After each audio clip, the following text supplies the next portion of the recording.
Қарағандыда мүмкіндігі шектеулі азаматты қайыр сұрауға мәжбүрлеген 4 адам ұсталды. Олар аяқ-қолы жоқ тұрғынды қаланың әр бұрышында қысы жазы тұруға мәжбүрлеп, тапқан табысын тартып алып отырыпты. Мәлім болғандай, күніне 20 мен 40 мың аралығында пайда көрген олар мұндай әрекетті жылдар бойы кәсіпке айналдырып алған. Одан бөлек бүгінгі сотта айыпталушылардың бірінің есірткі саудасына қатысы бары да жария болды.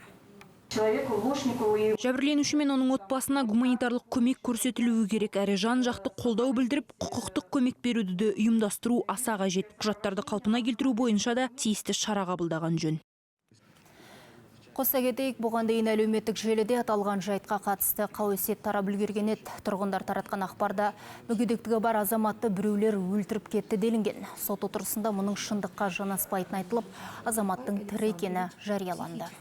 В связи с заключением проведенной экспертизы Мүмкіндігі шектеулі азаматқа қатысты жүргізілген сараптаманың қорытындысына сәйкес оның сотта жауап бере алмайтындығы мәлім болды. Дегенмен оның мүддесін қорғайтын адвокат бар. Қылмыстық іс жүргізу кодексінің 76 бабына сәйкес бұл жағдайда іс бойынша міндетті түрде заңды өкілдің қатысуы керегін естеріңізге саламын.